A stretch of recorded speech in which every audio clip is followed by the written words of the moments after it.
Anthony Crimmins, Stick Star Lacrosse, and we are here to educate, advocate, celebrate, and inform. We're also here to lead the discussion.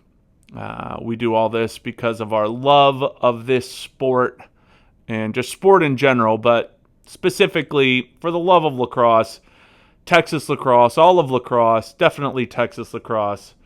We wanted to keep a discussion going that we started on Instagram regarding growth of the game. So I guess the question is lacrosse in the state of Texas growing? This is a difficult question and conversation. I'm not quite sure that it is. So I guess the way we can start this discussion is by framing it through the lens of the program director or director of development at Plano West. That's really what I am. More just on-field development. Make sure we get to the field, knock it out, train the kids. Less of the overall strategy in terms of recruitment, but just developing players. We have a lot of irons in the fire. Is it growing? Do you feel like your youth program is growing? Is that a loaded question? That's something I think that as a member of Texas lacrosse, we need to kind of figure out. I don't know where those numbers are, where they reside. Do the youth leagues keep those numbers? Does the THSLL keep those numbers? Is there any transparency between the youth leagues and the THSLL? Is there any coordination in growing? I don't know. I need to do more research, but I just don't feel like we're growing right now. So let's go back to last week. Last weekend, Plano Play Day. Great event. Got to the field. Tons of people there. Awesome. Step one, get folks to the field. Next step, train and play. So we had a play day between all of the programs. Now, when you look at the youth program numbers for a Plano West, Plano East, Plano, the numbers tell a story. Now, is this a fall issue? Is this an overall issue? I'm not quite sure. If it's an overall issue, we have a problem. If it's not, and we'll just find out in the spring, we'll see. But, again, positive. Got kids to the field. They played. It was great. It was convenient. It was at Hoblitzel Park, which I think is one of the greatest grass public fields out there. Plano East kids, Plano West kids, Lovejoy kids, because they just need a place to play also. We got out there, all the different age groups played, small-sided, 6s or 7s, across the field, and it was a great event. For Plano West and the Plano schools, I just think that there's very few programs that have 3 different programs that they support. Right? You usually don't have one city feeding 3 different programs. That's difficult in itself. That's a tough task. I know that there's issues with, we want a certain group of players to play together when they get to high school. But I just don't know if that's working for the programs. Plano West is a feeder program for a lot of programs.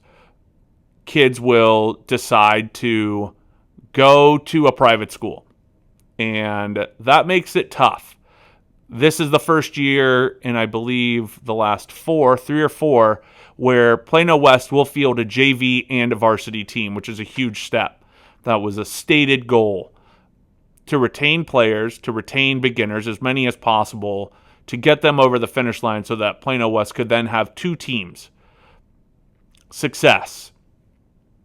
But Plano West is a feeder. A lot of kids go to JP2. A lot of kids go to other privates. It is what it is. That's the reality that a public program in the northern suburbs faces. But to sustain growth when you lose a lot of players, the youth situation and the youth numbers have to be robust. You have to have a lot of folks playing. You never know how many you're going to lose. They could lose because they move. They could lose for a wide you could lose them for a wide variety of reasons. Don't have to get into all of them, but that's the reality of it. If you have 20 kids that are 8th graders, chances of you having 10 plus their senior year, I mean, that's what you want. You want to have at least 10 kids, 20 kids a class, but it's just difficult across the board. And everybody, we kind of need people to speak to this. We're really going to ask for people to comment below in wherever we post this. We'll post it on YouTube. We'll post it on Instagram. We'll cut it up into small pieces. But we need a response. We need to get a pulse of the programs and how they're feeling and how they're doing. Chime in. If you don't want to be public with it, off the record, send it to us. But we need to get an understanding of the pulse of the lacrosse community and specifically the publics. Are your youth programs growing? There's a lot of different reasons why they might not be. But we need to figure out what the best way to grow those programs are. So we kind of made the statement that either it needs to go UIL or we need to increase convenience, right? We need to increase convenience. We need to decrease barriers to entry. We need to decrease conflicts. And we need the best players to be able to play with the beginners. I think that this is a huge issue. And that speaks to, is this rec, right? Is it rec? This discussion is difficult when you play. You're playing to have success because ultimately success brings more players to the table. I'm not quite sure that's so easy to break down. At Plano West, we had considerable success for our 5th, 6th, 7th, 8th grade programs at the levels they play at. They're not in the A bracket, but where they played well, and they did have success. And that didn't just go ahead and ensure that there were more numbers, right? So then you discuss convenience. What is convenient about lacrosse right now, the way that it's set up? I don't know that it is convenient for the youth programs. I know this past weekend, this play day was convenient. What ensures convenience? Location. What can people get to? Well, Hobbitville Park is 17 minutes from Plano West High School. It is 10 minutes from Plano Senior High, and it's 14 minutes from Plano East High School. So relatively convenient for that area. When was it held? It was held from 10 to 1 on a Saturday morning. Relatively convenient. Practicing midweek is less convenient because there's all of the school sport conflicts, and then there is just, when do you practice? Do you practice from 5:30 to 7? Do you practice from 7:30 to 9? Kids have to do homework. They have to eat dinner.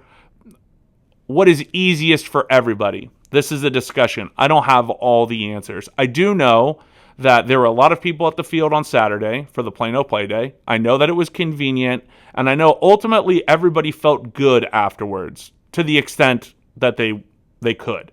So ultimately, what is that? That's an in-house league. That's an in-house city league, which I think is a crucial part of the growth for lacrosse.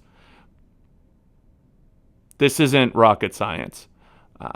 Places like Highland Park and I believe the Dallas Deuces. A lot of folks have in-house leagues that they take advantage of. I don't know that everybody is taking advantage of it. If you are taking advantage of it, let us know. Say, we have our own in-house league. It is great. It's great because of these reasons. But I get back to, is it growing?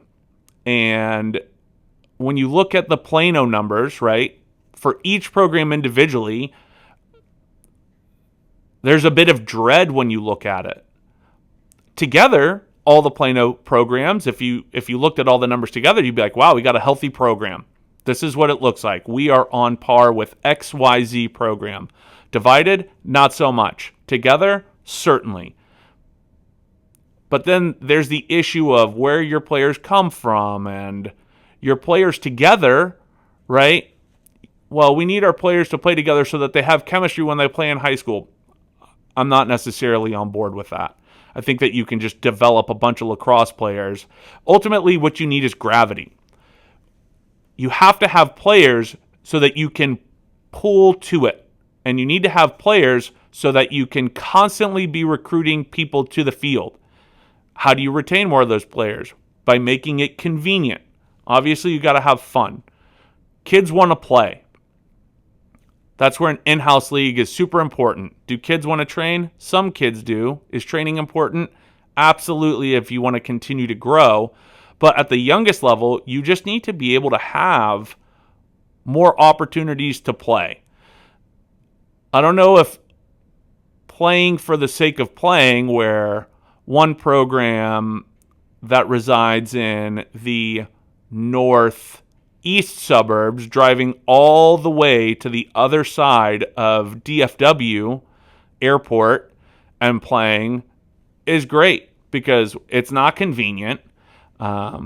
It's far, and K through 4, 5th, 6th, that very rarely happens in any just like youth program. When do you start in middle school athletics? When do you start to travel? I believe it's in 7th, 8th grade. You jump on the yellow bus, you drive to Crum, you play another team's 7th, 8th grade basketball team, you drive back to Capel. That was my experience.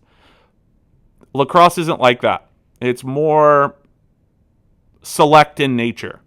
So we have to figure out how to make it convenient. We have to figure out, are the programs growing? Which programs are growing? Which programs are not? What are the best practices? This is a discussion over time, but we need to start to have it.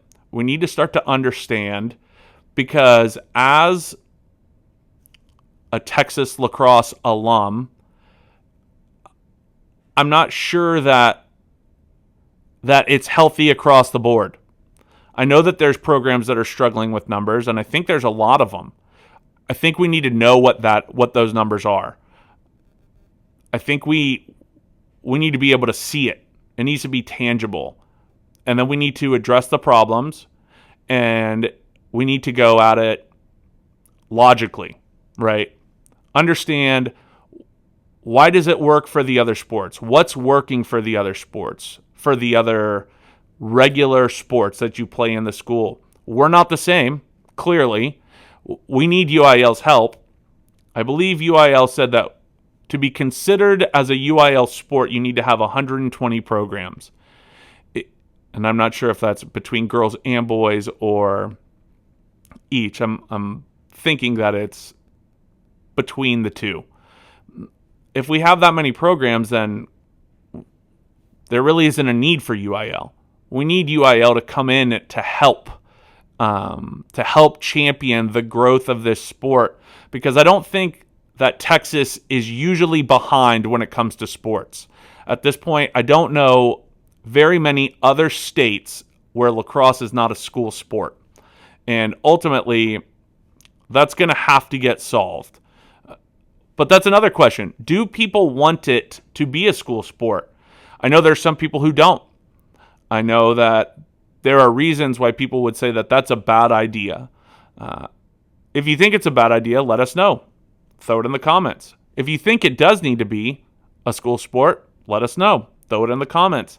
Again, we're trying to lead the discussion. I don't know where the discussion lives. I know that there's really long THSLL board calls that last like 7 hours, right? That are just absolute bangers of long conversations. I don't get to hear those. And I would imagine that a lot of folks don't get to consume what that looks like also at the youth league level. Not saying that that's their job, but again, where does the discussion live? We're trying to help lead that discussion. We're trying to have that live here. There was an initial response to our first post about this, and we want to keep that going. We want to pull on that string. So, are youth programs growing? Is Texas lacrosse growing? How do we make it more rec? How do we make it more convenient? Who's up for doing that? Is anybody interested in a case study of actually finding out this information? These are things that we want to know over here at Stickstar. We are here to educate, advocate, celebrate, and inform. We are here to lead the discussion. Not sure where the discussion resides, but we're here to lead it, especially online. And then ultimately, it's for the love of sport. We love this sport.